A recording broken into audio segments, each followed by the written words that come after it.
Imaginemos por un momento la siguiente escena. Un psicólogo en el sector público de salud en Chile tiene, qué sé yo, exactamente 15 o 20 minutos para atender a un paciente que sufre de depresión severa. Uf, poquísimo tiempo. 15 minutos, exacto, antes de que la puerta se abra y entre la siguiente persona con, no sé, un trauma complejo. O sea, es una auténtica línea de ensamblaje de la angustia humana.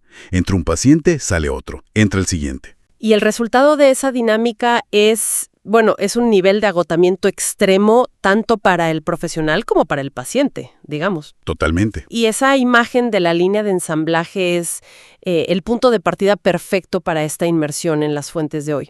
Porque la misión de este análisis profundo es, para entender cómo la psicología moderna lidia con el ser humano actual, tenemos que ver el video completo de la historia, ¿no? Claro, no solo la foto. Exacto, no solo una foto del presente, sino mirar de frente este colapso que estamos presenciando, en la práctica y de dónde viene. Y para quienes nos escuchan y se preguntan ¿por qué empezamos hablando de esto? Bueno, las cifras que revelan los documentos que estamos analizando son francamente escalofriantes. Sí, son muy duras. Muestran que Chile es uno de los países con los peores índices de salud mental. Es el segundo país con mayores tasas de suicidio en la región, solo detrás de Uruguay. Hablamos de una tasa de 7 hombres por cada 100.000 habitantes, frente a 3 mujeres. Que es una brecha enorme. Gigante.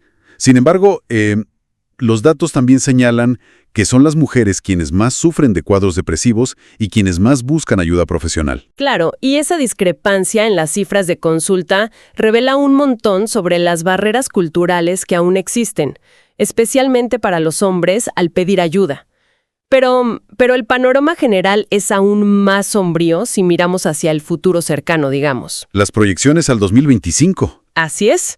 Las proyecciones sugieren que 1 de cada 7 personas estará lidiando con trastornos de depresión o ansiedad.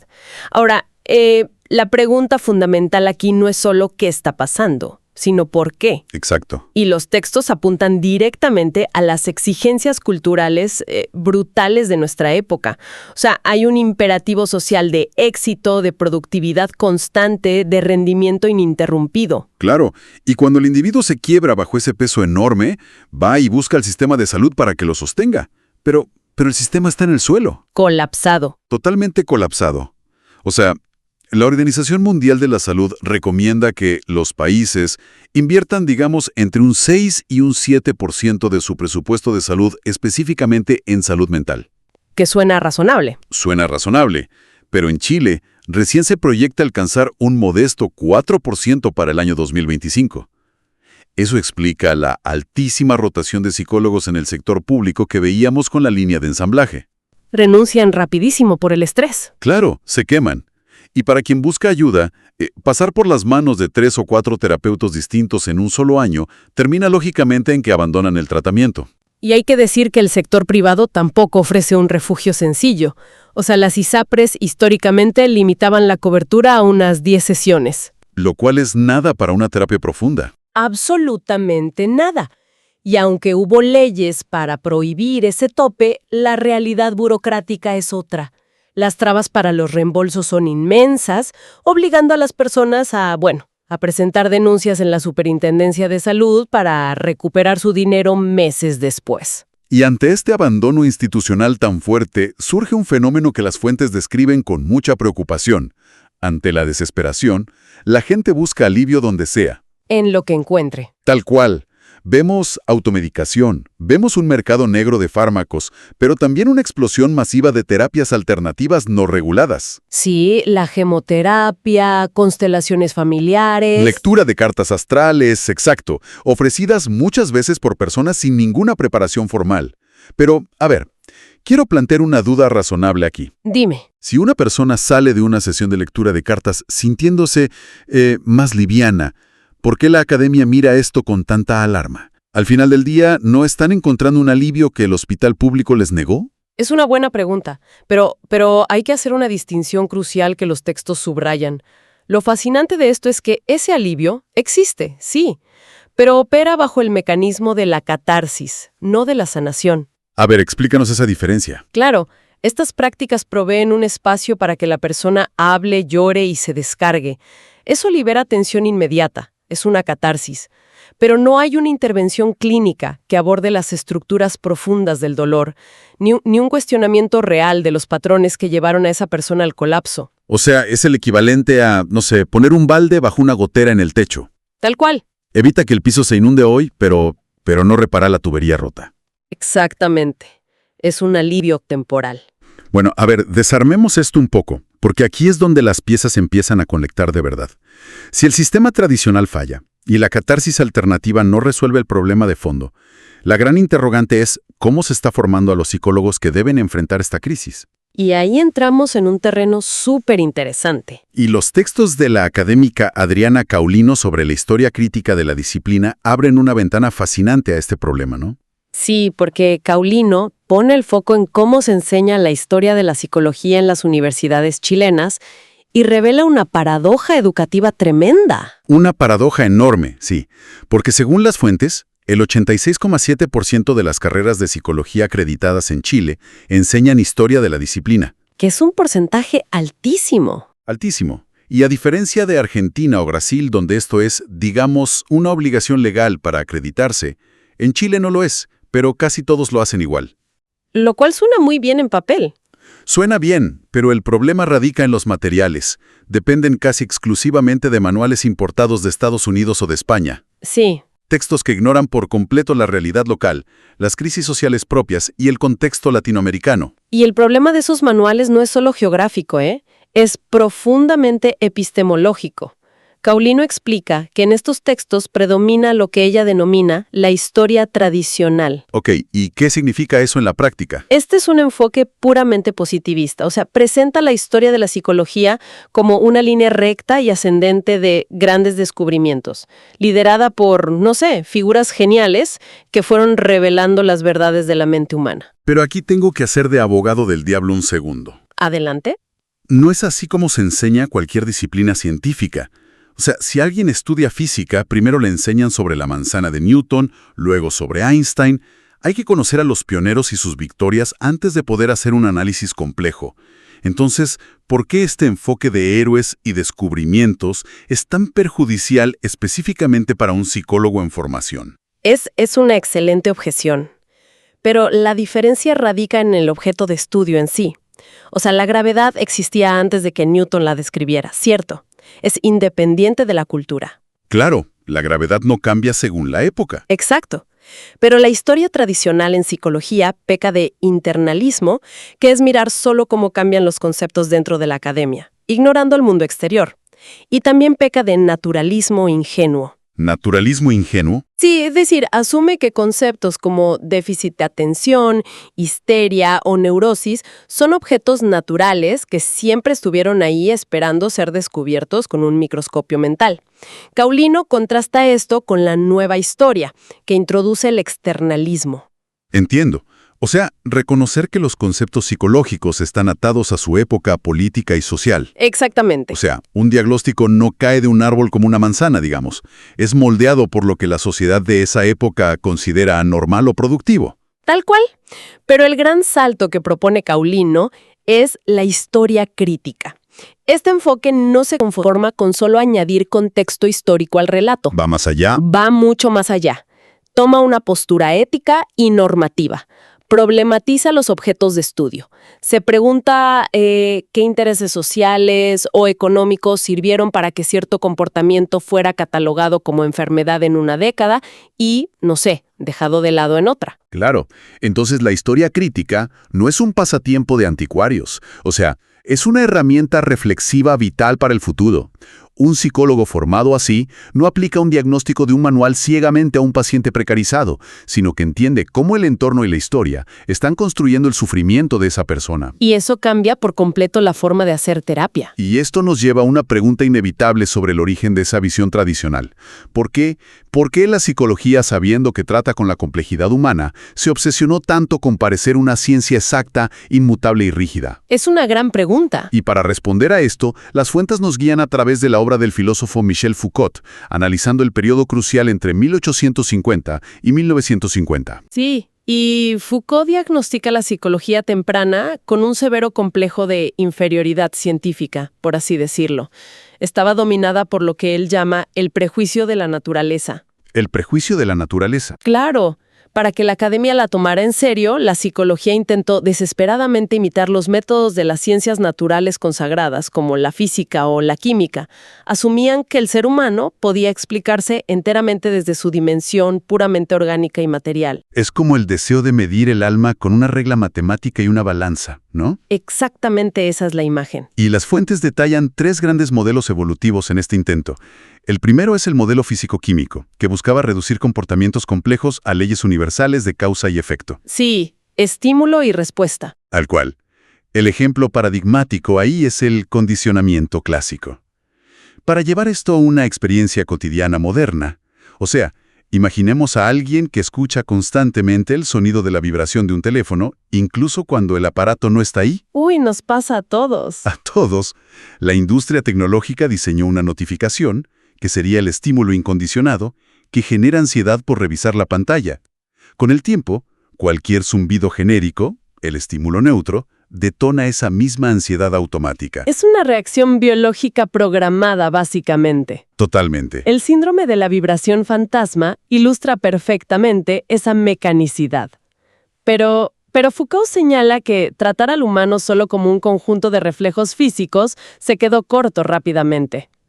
Así se transita al segundo paradigma, que es el modelo orgánico o funcionalista. Ok, ¿y este de qué trata? Aquí el psiquismo se entiende como un sistema vivo que busca adaptación y regulación con su entorno.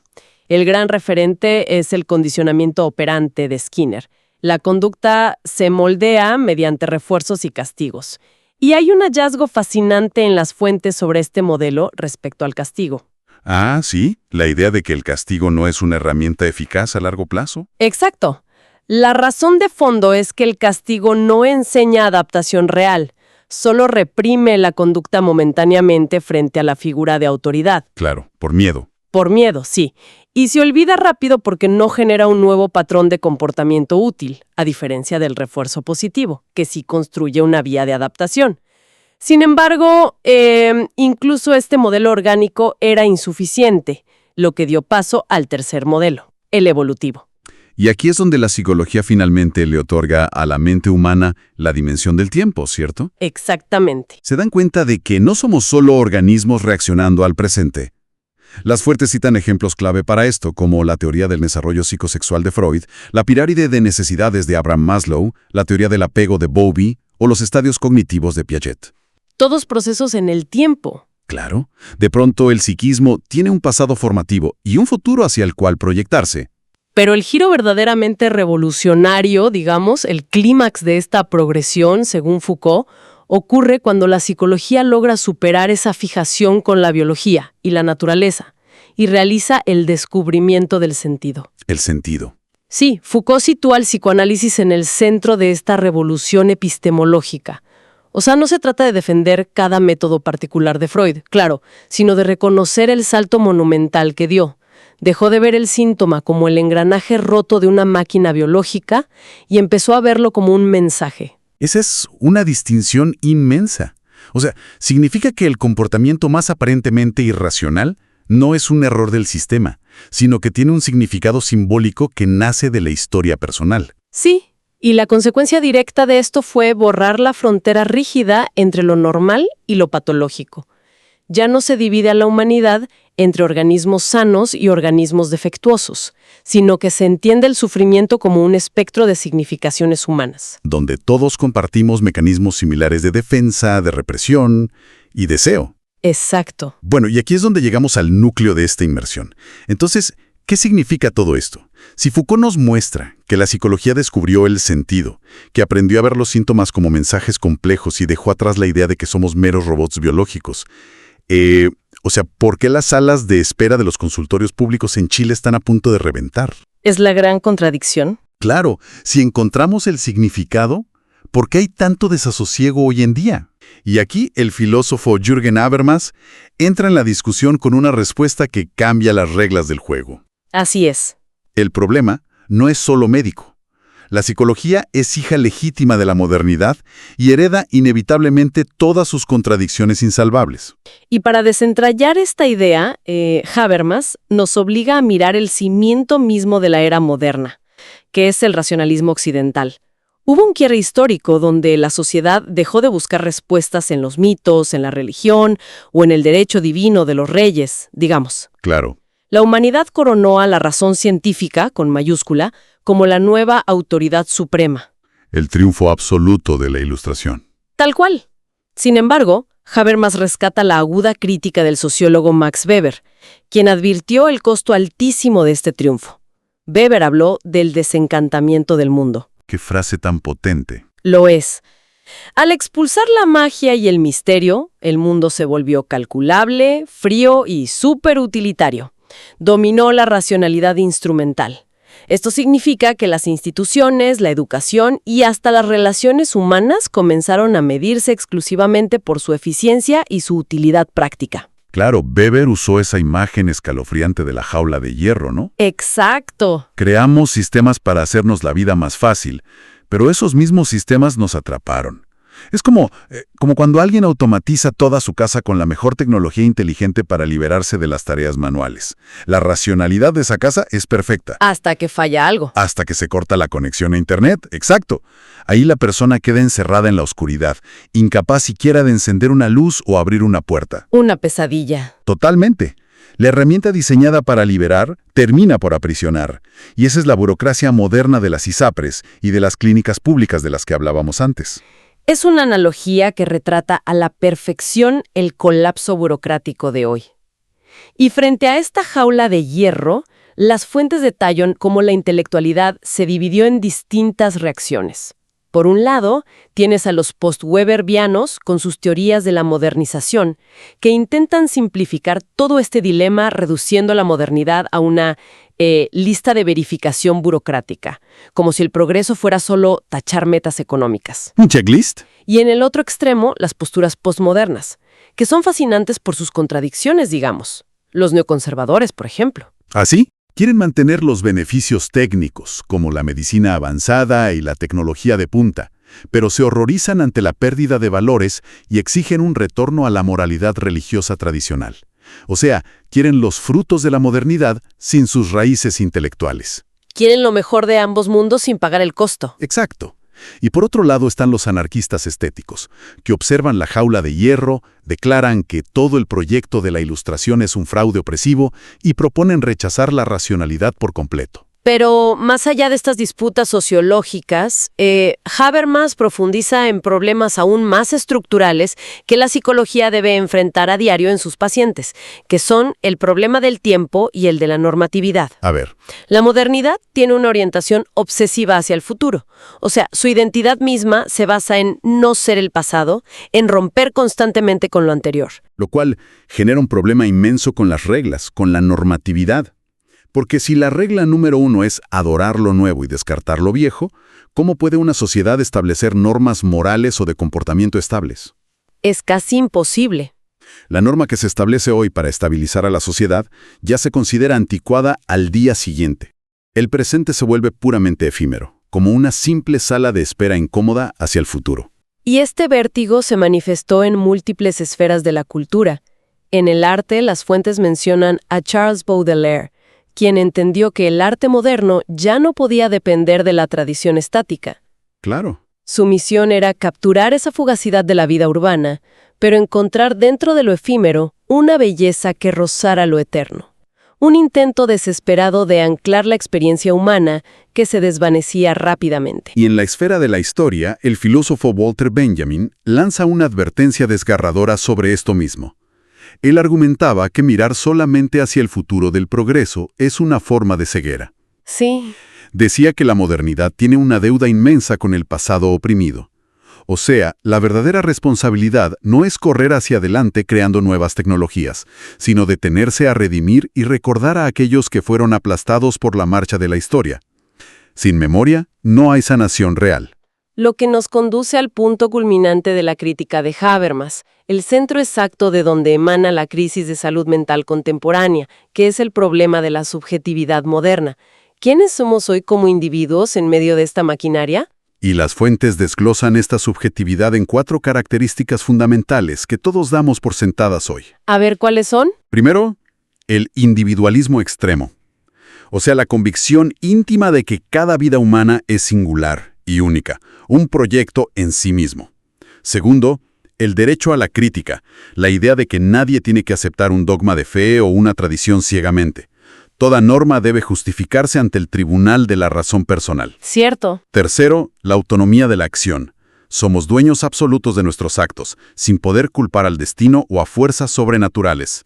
Y cuarto, la filosofía idealista, que es esta capacidad hiperdesarrollada de la mente para mirarse a sí misma, analizarse y cuestionar su propia existencia sin descanso. Y si leemos esos 4 rasgos en un vacío, parecen la descripción del ser humano más libre y realizado de la historia. Suena a triunfo absoluto, ¿no? Suena increíble. Pero la lectura profunda, y aquí Habermas rescata al filósofo Hegel, revela el costo oculto de todo esto. Hegel denominó a esta condición la certeza desgarrada o el espíritu extrañado. La certeza desgarrada. Sí, porque al demoler el techo protector de la religión comunitaria y colocar a la fría y calculadora razón como único juez, la humanidad se quedó a la intemperie cósmica, digamos. Somos libres de la tradición, sí, pero estamos fundamentalmente solos. Es una libertad que aterra porque no tiene red de seguridad. Exactamente. Carecemos de las guías compartidas que daban un sentido de propósito inamovible antes. Disfrutamos de una autonomía sin precedentes, pero el peaje a pagar es vivir con un desasosiego crónico. ¿Como una ansiedad de fondo constante? Tal cual, nos sentimos como extraños, alienados, dentro de un mundo hiperburocratizado y exigente que fue construido por nosotros mismos.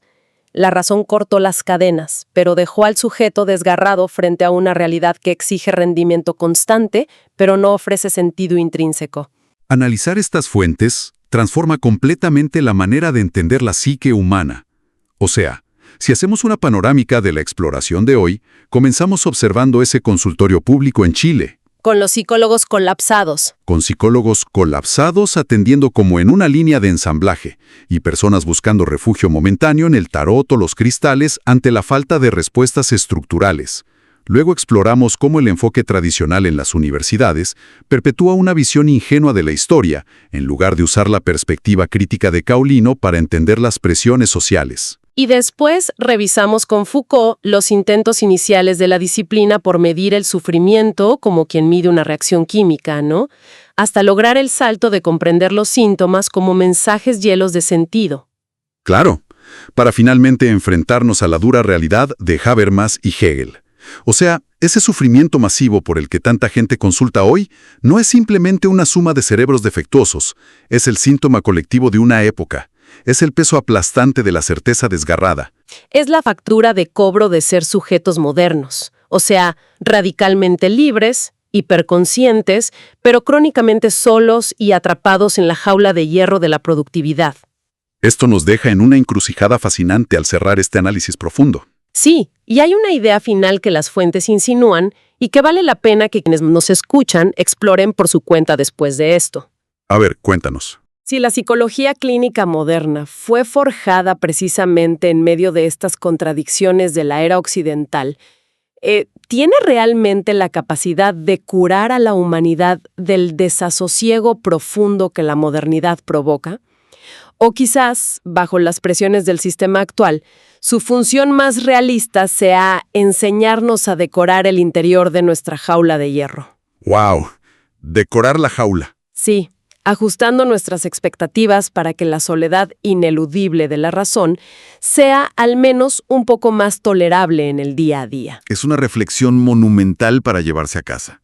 Quizá el objetivo no es pretender que la reja no existe, sino aprender a mirarla para entender de dónde viene la presión.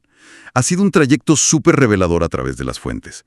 Gracias a la audiencia por acompañarnos en esta ruta y por atreverse a mirar las estructuras detrás de lo que parece estrictamente personal. Nos encontramos en la próxima inmersión.